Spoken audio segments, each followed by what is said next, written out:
That gives you an idea of what the conditions are like. It is cold. We have different types of precipitation, including sleet and freezing rain. Thanks so much for joining us. We're also tracking an accident this morning, I-485 near Harris Boulevard. We'll get to that in just a moment. First, though, we need to let you know that our team is standing by to walk you through everything you need to know as we are seeing the impacts of this system. We're going to get right to meteorologist Cabarrus for that WCNC weather impact alert forecast. Lisa, I want to take you live outside over towards Lake Norman. This is courtesy of Resort Cams and kind of sets the scene for what we've been seeing all morning long. And that's that combination of sleet that is really accumulating, especially to those sidewalks and those roads. You can see it much clearer there, as well as that combination with freezing rain. We've been seeing it up towards the high country as well. This is a live view across the mountains, courtesy of our Mr. Sparky Carolina Cam Network. And even Beach Mountain Ski Resort is closed for the day. So that would give you an idea of the conditions that we're seeing. A mixture right now of mostly sleet.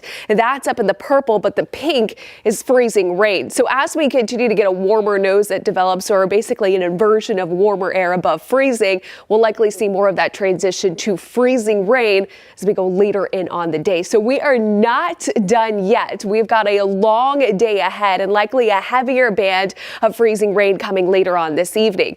Another factor to this forecast, it is cold, 18 degrees, but even with a slight wind out there, it's feeling like the single digits for a lot of us. 19 over towards Boone, 19 in Chester, and 16 over towards Salisbury. So over the next couple of hours, temperatures will be staying in the 20s. That means all below freezing temperatures. Anything that falls today, guess what? It's going to linger through us as we go into early next week. That is why we are weather impact alert all the way through Tuesday. Tuesday morning will likely bring temperatures down into the lower teens, even single digits for a lot of us. That's the coldest air so far this season. I've got more details on that full forecast coming up in just a few minutes. For now, we've got a traffic update with Chris Mulcahy.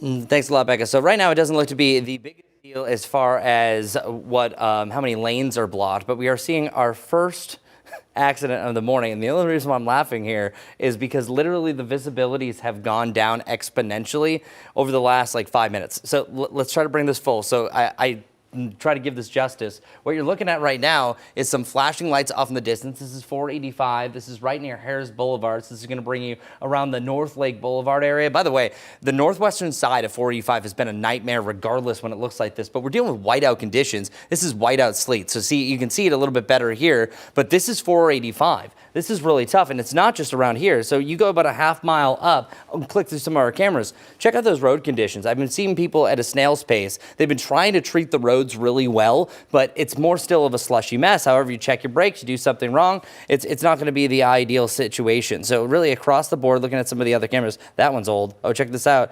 You can actually see a plow truck that was going by on this one.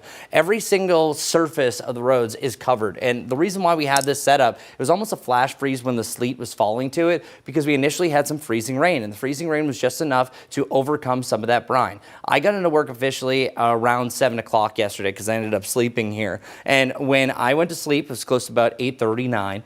Probably should have got more sleep. But what was happening at that point was just a little bit of fine freezing rain. And when I woke up, everything was pretty much coated. So all right, let's see how this car is going to handle it.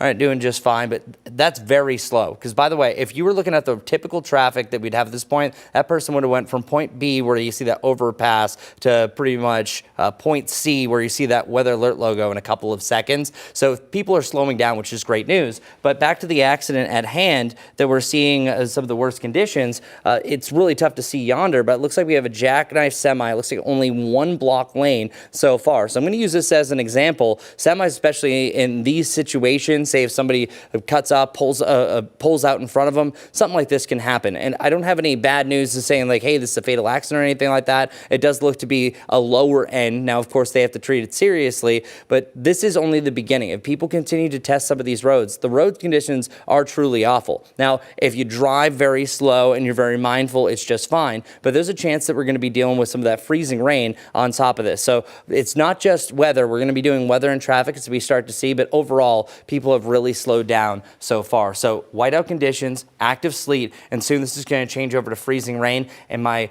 big trouble here is you still have the chance to charge up everything you need. Don't think that just because your power is on that, all right, we're good. See, nothing happened. There's still a chance that we're picking up more freezing rain, even heavy freezing rain, and even a couple of wind gusts that could knock out some power lines. So stay on guard, do everything that you can. As I was mentioning, my friend, son JT was out there playing. He was upset that he couldn't make a snowball because it fell apart and it's just a bunch of ice pellets. So it might look like snow, but it's actually sleet, which can be more treacherous on the roads. Drive safe. Becca and I will continue to keep you updated over the next several hours. We're going to be here all for the rest of the morning and heading into the early afternoon here on WCNC and WCNC Plus.